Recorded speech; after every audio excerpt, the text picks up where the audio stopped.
Alors, on va voir ensemble le cash flow. Donc, qu'est-ce que ça veut dire? Et pourquoi, dans la situation dans laquelle vous êtes aujourd'hui, vous n'avez pas les revenus qui étaient à droite pour arriver à vivre la vie que vous voulez vivre? Pourquoi? C'est bien simple. Et c'est une analyse qu'a fait Robert Kiyosaki. C'est ce qu'on appelle le cadran du cash flow. Alors, je vais tracer un cadran, comme ça. Et le premier endroit où la plupart des gens se situent, il se situe ici. C'est le cadran du E, parce qu'ils sont employés. Et un employé, ça a une caractéristique fondamentale, c'est qu'un employé, ça veut être payé dès que ça commence à travailler. Alors, ici, je vais écrire « Je travaille » égale « Je suis payé ». Et j'aurais même dû le mettre dans l'autre sens. J'aurais même dû mettre « Je suis payé » égale « Je travaille ».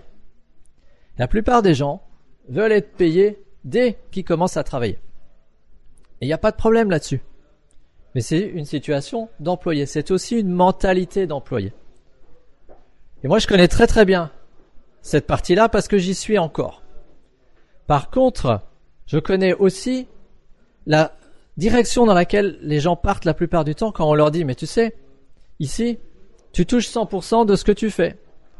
Ils touchent 100% de leur travail et t'aimerais gagner plus. » Alors ils disent « Oui » et on leur vend « travaillez plus pour gagner plus. » Mais vous pouvez pas travailler plus quand vous êtes déjà à fond, surtout si vous n'avez pas de temps. Alors, je connais aussi la direction qu'utilisent la plupart des gens quand ça va pas, parce que c'est ce qu'était mon père. Il est devenu self-employed. Il a créé son propre emploi. Et ça, c'est la même chose. Les gens travaillent. Et là, en plus, ils travaillent d'abord et ils sont payés après. Est-ce que ça change quelque chose? Est-ce qu'il y a quelque chose de différent? Ouais, mais des fois, c'est même encore pire. C'est même encore pire parce qu'ici, vous êtes encore protégé dans un système social. Et là, souvent, là, vous êtes tout seul. Est-ce comme seul? Je connais très bien. Parce qu'en plus, il y a des effets.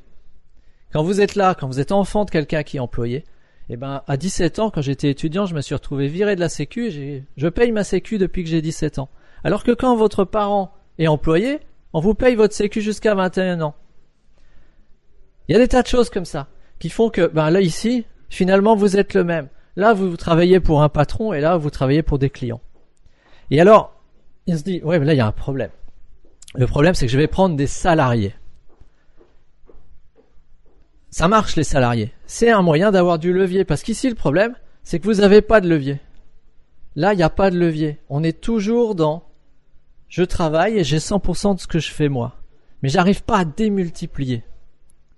Je dois tout prendre, mais il n'y a pas de levier. Alors, je vais prendre des salariés parce que j'ai envie de faire comme les grandes entreprises. Je sais que les grandes entreprises, elles sont de l'autre côté du cadran du cash flow. De ce côté, il y a du levier. De ce côté, on a du levier. Et du coup, là, l'employé, l'indépendant, il veut aller jouer avec les grands, B comme big, les grandes boîtes. Les gens qui sont ici ont construit une infrastructure qui leur permet d'avoir du levier, parce qu'ils ont des employés qui travaillent pour eux. Et quand vous êtes à la tête d'une entreprise qui a 1000 personnes qui travaillent pour vous, quand vous êtes en haut de la pyramide, vous avez du levier. Vous avez plein de leviers. Et quand vous êtes ici et que vous commencez à prendre des salariés, vous créez plein de charges. Vous en arrivez même, quand vous n'êtes pas assez big, quand vous n'êtes pas assez grand, à travailler pour payer vos salariés. Moi, j'ai connu une vie vraiment sympa, parce que là, il y a des avantages. Jusqu'en 82, c'était vraiment sympa parce que mon père avait plein d'argent. À partir de la crise de 82, il s'en est sorti parce qu'il n'avait pas de salariés. Sinon, il se serait retrouvé à travailler pour eux. Et tous ses collègues qui travaillaient avec des salariés, ils ont fini par travailler pour les salariés et ça les a tués. Et vous n'allez pas faire ça pour travailler pour des salariés. Là, c'est une inversion, c'est n'importe quoi. Nous, on cherche du levier, mais on veut pas de charge. Et là-haut, il y a beaucoup de charges. Il y a de la charge. Alors, il y a un quatrième cadran ici. Ce cadran mystérieux, c'est celui des investisseurs. Et là, vous vous dites, ah bah ouais, il est gentil, mais moi j'ai pas d'argent. Parce qu'on peut investir deux choses. On peut investir de l'argent. Vous allez quand même faire $1, parce que c'est quand même vachement plus dynamique quand on investit des dollars que des euros. Vous pouvez investir, vous pouvez acheter des morceaux d'entreprise. Ça, c'est la bourse. Ça, j'investis depuis une vingtaine d'années en bourse. Je peux vous dire, c'est un truc super. C'est génial la bourse. Ça, c'est vraiment un truc, si vous avez besoin d'adrénaline, c'est génial. En 20 ans, j'ai à peu près réussi à conserver mon argent. Mais j'ai rien gagné, hein. Quand je vois les risques que j'ai pris, parce qu'en fait, vous prenez des morceaux, mais vous n'êtes pas aux commandes. Vous savez pas ce qui se passe. Donc ça, c'est bien, mais franchement, on va pas en parler plus que ça ce soir. Il y a une deuxième manière, c'est d'investir dans l'immobilier. Et quand on investit dans l'immobilier, on peut commencer à avoir du levier en faisant travailler l'argent des autres. C'est-à-dire, je prends un peu d'argent, je m'endette, je loue et je récupère de l'argent. Ça marche. Moi, je m'en suis plutôt bien sorti, mais parce que le cycle était intéressant, les prix ont doublé. Vu le cycle où on en est en ce moment, je vous le déconseille fortement. En plus, ça remporte plus rien l'immobilier actuellement. C'est vraiment beaucoup de risques, beaucoup de charges pour pas grand-chose. Et donc, il nous reste une deuxième chose à investir. Et on peut tous investir du temps. On va donc être des investisseurs de temps. Et c'est pour ça que Serge vous a posé la troisième question qui était sur le côté droit. Il vous a dit quelles actions, quel temps vous seriez prêt à faire pour que ça vous donne le revenu d'argent qui vous permet d'avoir la vie dont vous rêvez. Alors ça fait 3 ans que j'investis du temps. Et j'ai commencé à investir du temps en me dupliquant. Parce que ce qui est vraiment intéressant ici, c'est que là on cherche des choses dans lesquelles il n'y a pas de charge. Et j'ai commencé à investir par Internet, dans des blogs. Parce que les blogs et son corollaire actuel qui est YouTube, les vidéos, ça permet de créer des copies de vous qui travaillent pour vous. Vous rentrez en contact avec des gens qui vous donnent l'autorisation de les contacter parce que vous donnez des contenus qui les intéressent. Et après, vous vendez des produits qui sont les vôtres ou des produits à d'autres personnes. C'est pas mal et je connais des gens qui gagnent très très très bien leur vie comme ça et qui n'ont pas un seul salarié. Mais c'est pas facile à faire.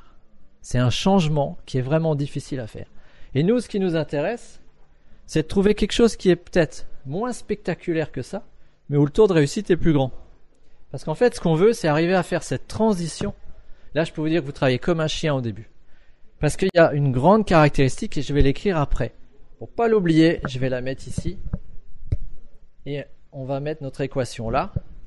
Nous, ce qu'on veut faire, c'est cette transition pour passer de là à là. C'est-à-dire rester employé tant qu'on en a besoin et commencer à devenir un investisseur de temps, mais d'un type particulier. Un investisseur de temps qui entre dans le marketing relationnel. Le marketing, qu'en anglais on appelle multi-niveau, multi-level marketing, qui est un marketing relationnel et c'est exactement ça qu'on utilise. Et là, vous allez voir que ici on avait 100% de notre travail. Là, on va aller chercher un pourcentage plus bas, mais sur plus de gens. Donc là, on va être par exemple gagner 1% du travail de 100 personnes. C'est pas du tout la même chose que de gagner 100% de votre travail. Là, j'étais à 100% de 1. Là, on va aller chercher 1% du travail de 100 personnes, par exemple. Mais on n'est pas obligé de se limiter à 100, hein. On peut en avoir des milliers. Et notre équation va être différente. Je travaille, et c'est pour ça que c'est un changement de mentalité. Je travaille, et au début, je gagne 0. J'investis mon temps. Et quand je dis 0, c'est peut-être même négatif. Je vous dis pas l'argent que j'ai investi pour me former dans ce domaine. Je suis loin de revenir à 0 aujourd'hui. J'ai investi. C'est un changement de mentalité. J'ai travaillé beaucoup pour être à 0. Pourquoi ? Parce que demain, je veux qu'en travaillant 0, je gagne. Et c'est ça qu'on cherche à faire. On cherche à avoir 2 lignes, à passer de je travaille, je suis payé, qui est une mentalité de salarié qui peut pas avoir de levier, à je travaille, au début je gagne 0, à un jour, je travaille pas, ou pas beaucoup, Et je vous parie que depuis 3 jours que Serge est là, et qui raconte des jokes et qui se balade, il a gagné plus en 3 jours que chacun de nous durant le mois. Parce que maintenant, il en est arrivé au stade où 0 égale je gagne. Je suis pas sûr de mon coup, mais c'est fort probable. C'est fort probable. Un soir, j'ai fait une réunion avec 3 collègues qui en avaient marre de cette vie. Serge nous a tués en disant, écoutez les gars, vous êtes plus jeunes que moi. Vous êtes plus intelligents que moi. Vous êtes mieux éduqués que moi, mais je gagne plus que vous tous réunis. Et il avait raison. N'est-ce pas? Et j'y crois, t'es plus intelligent que moi. N'empêche que nous, sur le moment, on avait l'air con, quoi. Parce qu'on a des mentalités de salariés. On est dans le rêve qu'on nous a vendu, qui était de dire, fais de bonnes études, sois un bon salarié, travaille au service d'autres personnes qui vont avoir du levier. Et puis, si tu es sage et que tu cotises 42 ans, tu auras le droit de vivre éventuellement si tu es encore en bonne santé, toujours vivant, et si le système s'est pas cassé la gueule d'ici là. Moi, j'y crois pas. J'y crois vraiment pas. Et plutôt que de me dire « Ah, ça devrait être différent », j'ai changé de mentalité. Et maintenant, nous allons voir... Attends. Si cette vidéo vous a plu, merci de vous inscrire sur le lien qui apparaît en bas pour accéder à la suite. Entrez votre adresse email et votre prénom et on vous envoie la suite. Je vous retrouve de l'autre côté. À tout de suite.